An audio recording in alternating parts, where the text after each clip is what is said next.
Hello friends, MS coder में आपका स्वागत है। आज की इस वीडियो में हम जानेंगे पॉलीमॉर्फिज्म के बारे में कि पॉलीमॉर्फिज्म क्या होता है और कितने तरह का होता है। ये भी ऑब्जेक्ट ओरिएंटेड प्रोग्रामिंग लैंग्वेज का एक पिलर है, मतलब कॉन्सेप्ट है जिसको प्रोग्रामिंग लैंग्वेज यूज करती है और ये बहुत ही यूजफुल कॉन्सेप्ट होता है। देखिए, जो पॉलीमॉर्फिज्म होता है इसका मतलब क्या होता है कि जब एक ऑब्जेक्ट डिफरेंट तरीके से बिहेव करे तब हम उसको पॉलीमॉर्फिज्म बोलते हैं।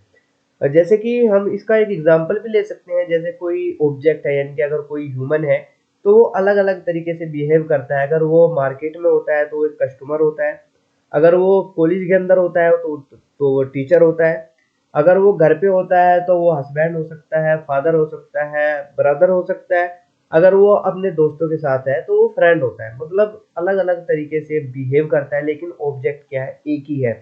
तो इसी तरह से प्रोग्रामिंग लैंग्वेज की दुनिया में भी एक कॉन्सेप्ट होता है पॉलीमॉर्फिज्म, जो क्या करता है, एक सिंगल ऑब्जेक्ट को अलग अलग तरीके से बिहेव करने पर मजबूर कर देता है। तो यहाँ पर इसके दो टाइप्स होते हैं, कंपाइल टाइम पॉलीमॉर्फिज्म और एक होता है रन टाइम पॉलीमॉर्फिज्म। तो आज की इस वीडियो में हम जानेंगे कंपाइल टाइम पॉलीमॉर्फिज्म को के बारे में कि ये क्या होता है और इसको हम कैसे यूज करते हैं। कंपाइल टाइम पॉलीमॉर्फिज्म को हम मेथड ओवरलोडिंग के थ्रू अचीव कर सकते हैं और जो रन टाइम पॉलीमॉर्फिज्म होता है उसको हम मेथड ओवरराइडिंग के थ्रू अचीव कर सकते हैं।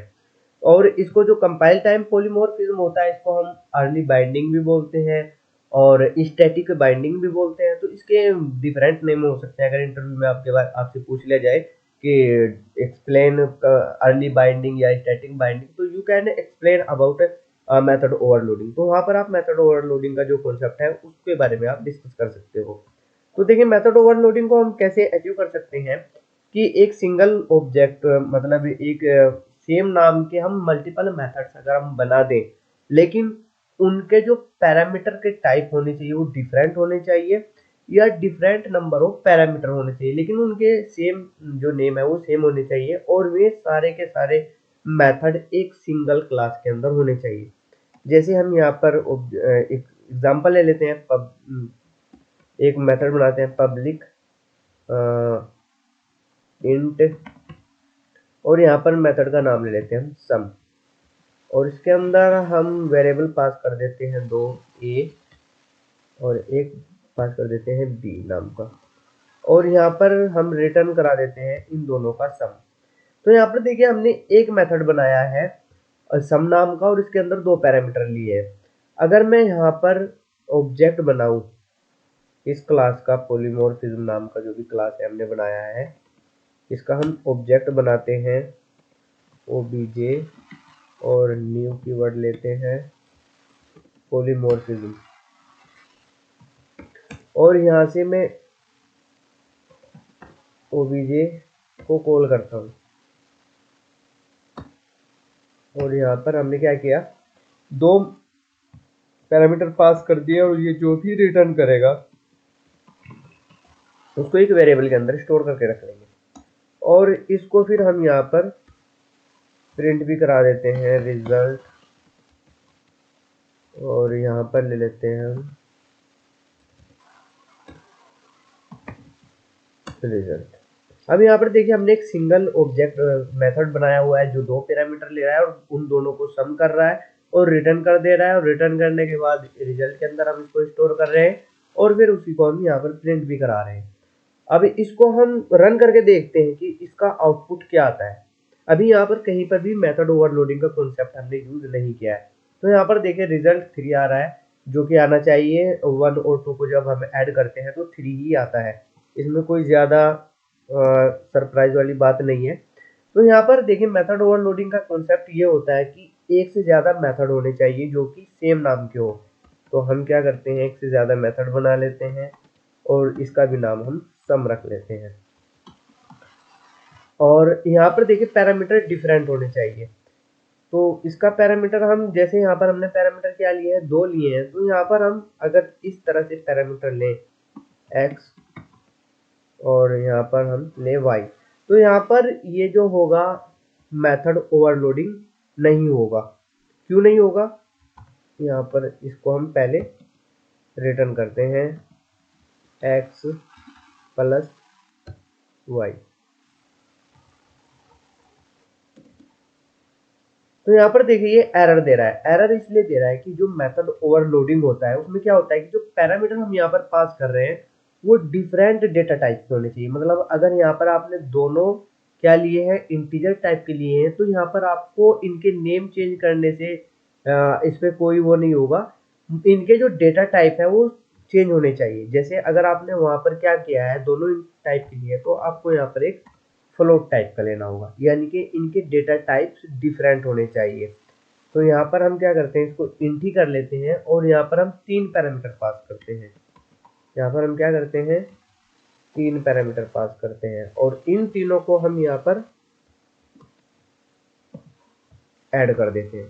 तो आई होप कि आपको समझ में आ गया होगा। यहाँ पर देखिए समझ में आ गया होगा कि यहाँ पर जो मेथड है इसका भी नाम सेम है और इसका भी नाम सेम है, और इनमें जो डिफरेंट है वो क्या है कि यहाँ पर ये 2 पैरामीटर ले रहा है और यहाँ पर ये 3 पैरामीटर ले रहा है, लेकिन काम दोनों का एक ही है, दोनों को सम करना है। अगर मैं यहाँ पर 3 पैरामीटर पास कर दूं, यहाँ पर 3 पैरामीटर पास कर दूं तो कौन सा कॉल होगा, यहाँ पर जो obj.sum है ये चेक करेगा कि ऐसा कौन सा मेथड है जो 3 पैरामीटर ले रहा है। तो यहाँ पर आएगा तो यहाँ पर तो 2 पैरामीटर ले रहे हैं, लेकिन जैसे ही यहाँ पर आएगा कि इसको ये मेथड मिल जाएगा कि ये 3 पैरामीटर ले रहा है, तो इसको कॉल करेगा और इसके अंदर जो भी लॉजिक लिखा हुआ है उसको एग्जीक्यूट करा देगा। तो चलिए इसको हम रन करके देखते हैं कि अब की बार आउटपुट में क्या मिलने वाला है।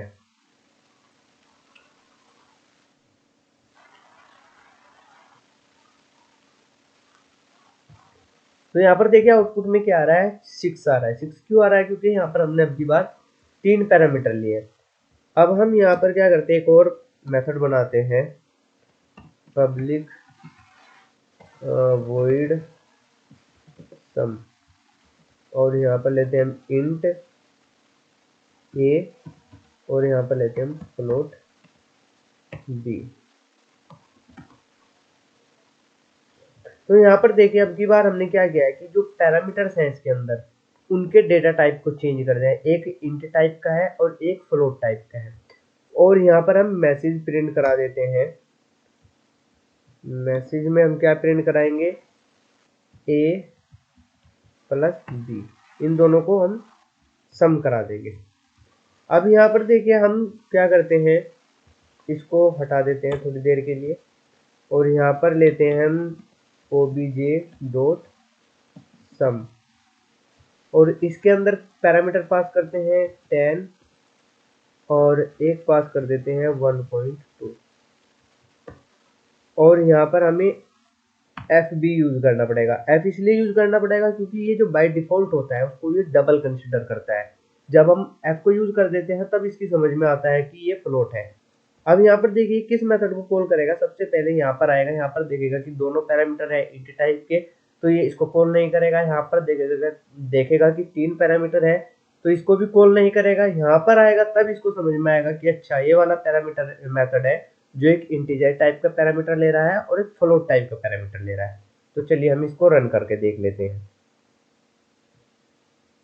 तो यहाँ पर देख सकते हो कि आउटपुट में आपको क्या मिल रहा है, 11.2 मिल रहा है। तो इस तरह से यहाँ पर एक सेम नाम के मेथड जो है वो अलग अलग तरीके से यूज किया जा रहा है, 2 पैरामीटर के लिए भी, 3 पैरामीटर के लिए भी, और अलग अलग टाइप के डेटा टाइप्स भी हम यहाँ पर पास कर रहे हैं। तो इस तरह से जो ऑब्जेक्ट ओरिएंटेड प्रोग्रामिंग लैंग्वेज के अंदर मेथड ओवरलोडिंग होता है बहुत ही ज्यादा यूज किया जाने वाला कॉन्सेप्ट होता है। तो आई होप कि आपको समझ में आ गया होगा कि मेथड ओवरलोडिंग क्या होता है और कैसे अचीव किया जाता है। एक सिंगल क्लास के अंदर मल्टीपल मेथड से डिक्लेयर किया जाता है, डिफाइन किया जाते हैं with the same name but different type of parameter या फिर डिफरेंट नंबर ऑफ पैरामीटर। तो आज की इस वीडियो में सिर्फ इतना ही रखते हैं। अगर ये वीडियो आपको हेल्पफुल लगी हो तो इस वीडियो को लाइक करके अपने चैनल को जरूर सब्सक्राइब कर लीजिएगा। Thanks for watching.